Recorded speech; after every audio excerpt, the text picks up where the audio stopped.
Bonsoir les amis, j'espère que vous allez bien. Alors j'ai décidé de reprendre les sessions de live coding, donc on va faire du bash ce soir ensemble. Mais avant tout, si vous ne me connaissez pas déjà, je suis Christophe Casalegno, Brain Override sur internet, je suis entrepreneur depuis plus de 25 ans dans la tech et je suis passionné de sciences, de technologie, de bash, de Linux, de biohacking et de plein d'autres choses encore. Bienvenue sur ma chaîne. Maintenant qu'on a fait un peu plus de place pour la console à l'écran, c'est parti, je vous explique en quelques mots la situation. Aujourd'hui, j'utilise une petite ligne de commande maison qui s'appelle SXNetStat que j'ai d'installer sur mes serveurs qui me sert rapidement à compter le nombre de connexions ouvertes par adresse IP sur un serveur sur le port 443 actuellement. À quoi ça ressemble? Ça ressemble à ça. Là, je l'ai mis sur un serveur existant qui, je sais, a des connexions déjà pour vous montrer ce que ça donne. Ça me sert pour détecter certains types de bots, ça me sert à plein de choses, pour blacklister certaines adresses IP selon certains critères que je veux vérifier en manuel. L'idée, c'est que je veux faire de cette commande quelque chose d'un peu plus avancé. Donc, on va se connecter sur la machine qu'on a installée ensemble. Il y a déjà 2 vidéos de ça, et sur lequel on a migré la dernière itération de mon blog. Voilà, on y est. Donc, je vais vous montrer le code actuel. C'est même pas un script, ça pourrait presque être un alias.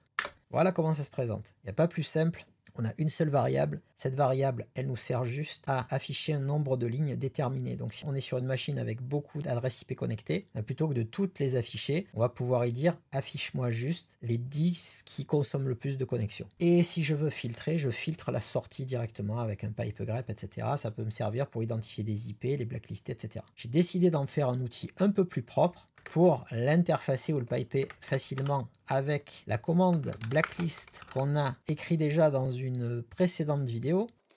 Il y avait un blacklist et un unblacklist, ils sont installés sur tous mes serveurs. Et donc, ce script, il nous sert à blacklister facilement une adresse IP ou un réseau en excluant certains avec un tableau qu'on vient parser. Ça me permet, si par exemple je veux blacklister 155, 155, 155, 155, hop, c'est fait. Et si je veux la déblacklister,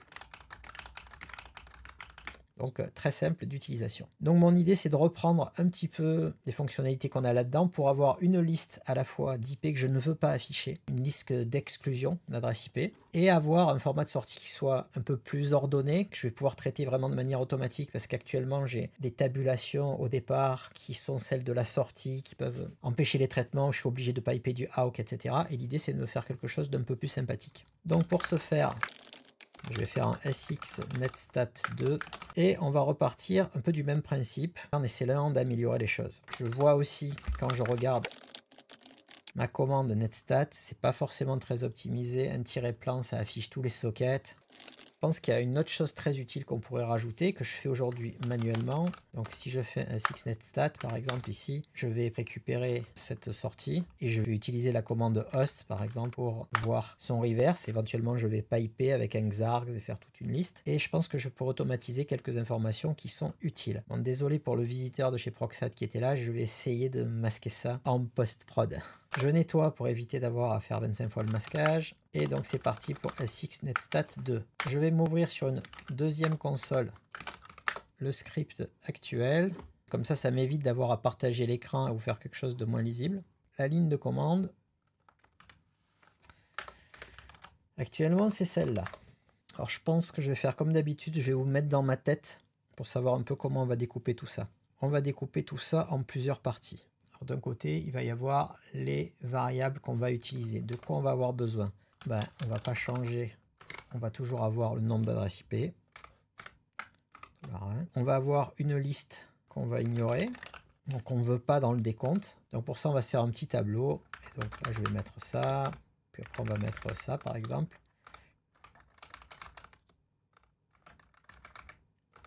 Je vais ajouter son IP à lui, donc c'est le 83.143.16.31.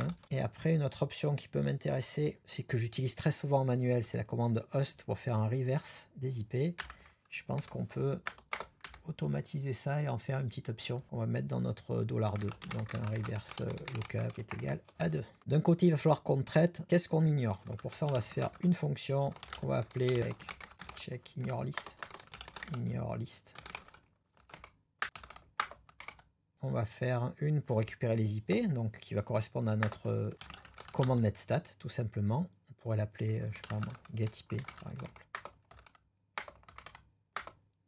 Alors vous n'êtes pas obligé de mettre le terme fonction, mais comme je vous ai déjà expliqué dans d'autres vidéos, je préfère, ça me permet facilement avec des grep de récupérer automatiquement des noms de fonctions ou des choses qui m'intéressent dans mon code. Après on va avoir besoin de quoi? On va avoir besoin de filtrer en utilisant notre ignore list. Donc on va l'appeler comment? Fonction de filtrage, filter IP.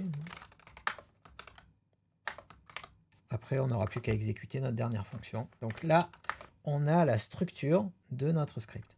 Donc actuellement, on avait toujours notre commande netstat qui était faite comme ça. Je vais essayer de la faire un peu différemment, à savoir que ce qui m'importe surtout, que je vais essayer de récupérer, c'est que je l'ai limité au port 443 et je pense que je ne vais pas la limiter à ce port-là pour la suite, parce que ça peut m'être utile pour d'autres types de services ou alors un même service mais qui peut être hébergé sur un port différent. Vous pouvez déjà le faire en le modifiant ou alors en ajoutant une variable port vers la précisant dedans. Ça, c'est aussi une idée. On verra plus tard. Donc c'est parti. Donc comment je procède toujours, c'est pour ça que vous me voyez rarement faire une grosse expression régulière un peu tordue. C'est qu'en général, je commence par une commande, puis après je dis ok, qu'est-ce que je vais enlever de là? Donc là par exemple, je vais dire je vais enlever ça. Ok. Là je vais dire je vais conserver les IP. On ne sait jamais. On va faire un grep. Au lieu de faire un 2.443 comme on faisait là, on va dire allez, du moment que c'est des nombres, ça nous va. Comme j'utilise pas y, hop, il faut rajouter un petit backslash, je crois, de mémoire. Ok.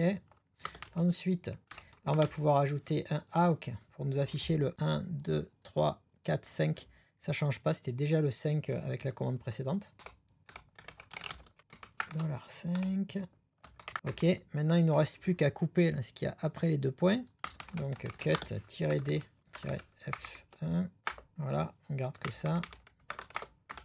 C'est déjà pas mal. Donc après on va faire quoi?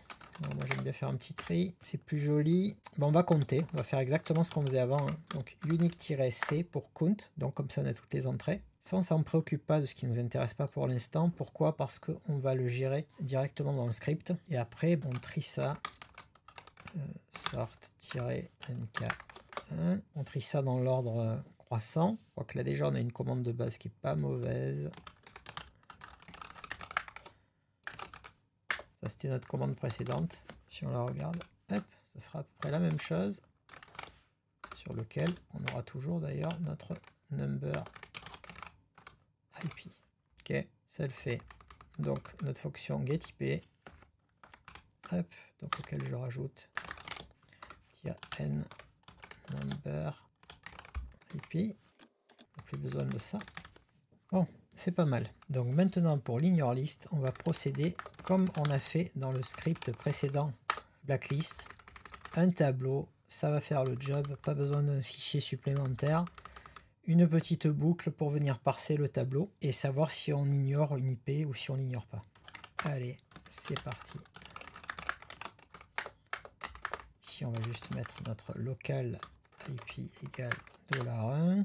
Notre boucle qu'on va appeler, alors si une variable ignored IP est présente dans le tableau $, attendez, je vais faire, hop, ce sera plus facile si je peux faire des copier-coller, ignore list, hop, crochet, arrobase crochet, et on referme. Si on a, donc on va rajouter notre test maintenant, do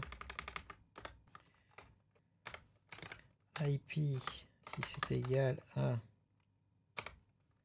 ignored IP, then return 1, et sinon on n'a pas d'autre sinon, ok, et return 0 aussi. Voilà. Je crois que c'est pas mal. Ça nous fait la base. Il nous reste la fonction de filtrage. Alors en préambule de cette fonction de filtrage, comme je veux pouvoir récupérer le host dans une option, je vais faire un test. Alors là on a plusieurs façons de faire. Soit on peut faire ça avec cut. Là le caractère de séparation c'est un espace. On en a 1, 2, 3, 4, 5. On fait F5. Ok. Par contre, si j'ai rien, c'est pas super propre. L'autre solution, c'est de le faire avec AUK. On va venir prendre donc domaine name pointer. Voilà. Et on va faire notre print, donc $5, on a dit, toujours pareil. Mais si c'est nul, comme ça, s'il n'y a pas ce 5, bon, on n'a rien. Allez, c'est pas mal, on va conserver ça. Donc on revient éditer notre fichier. Et notre fonction filter IP. Alors, je vais essayer de ne pas faire la même erreur, que ce soit visible à l'écran. Parce que j'ai vu que j'avais caché une partie des lignes tout à l'heure. On va essayer d'éviter ça. Donc on va venir prendre notre fonction juste au-dessus, getIP. Donc notre fonction getIP, ici, on va venir l'exécuter et on va l'envoyer avec un pipe.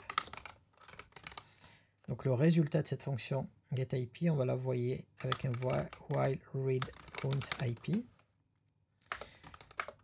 Et là, on va venir faire notre test. Donc si check in your list, on vérifie le nom. Check underscore in your list. Je remonte pour que ça reste visible. $IP. Alors, dans ma variable reverse lookup, c'est ça, reverse underscore lookup, j'ai mis. Hop, on revient ici. Là, je remets mon petit test. Reverse lookup. S'il est égal à 1, par exemple. Voilà, c'est simple et rapide à utiliser. Alors, on effectue le reverse DNS. Donc, on va faire un host info, par exemple, qui est égal à $.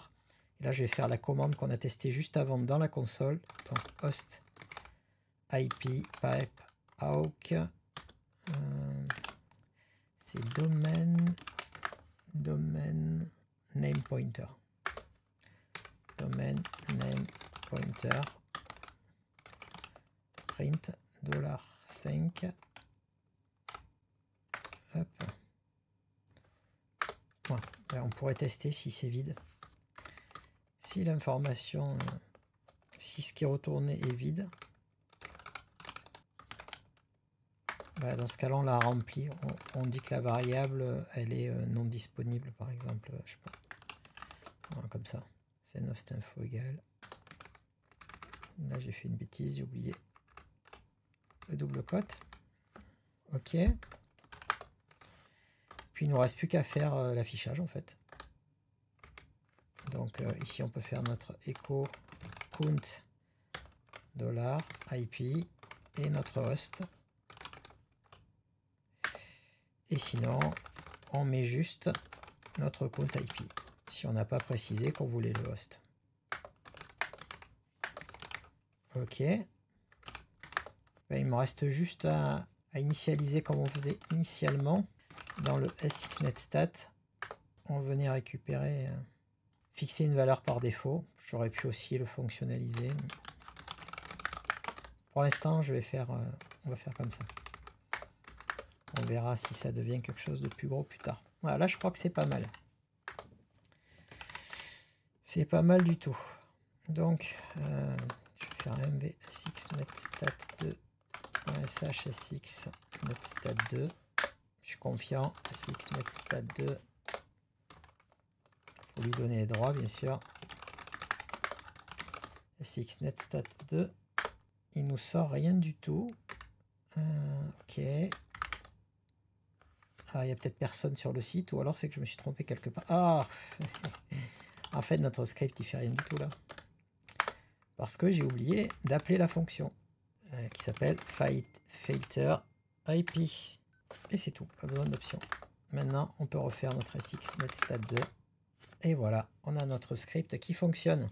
Ben, c'est exactement ce que je voulais. Maintenant, on va tester si ça marche avec la commande host. Par exemple, j'y demande les 10 premiers. Bon, là, il n'y en a que 4. On va dire les 2 premiers. Et je mets 1 pour host. Et on a bien le reverse qui se fait et qui s'affiche. Donc, c'est top.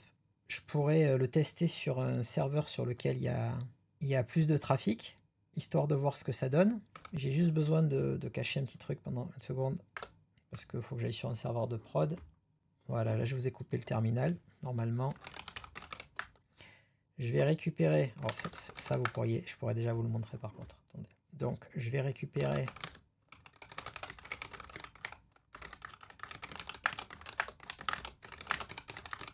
le script que je viens de faire, que je pourrais très bien appeler SXNetStat maintenant. Et là, c'est là où je vais... Alors non, je peux faire ça, parce que j'ai fait une petite entrée DNS temporaire. Donc pour le mettre en place, c'est jouable.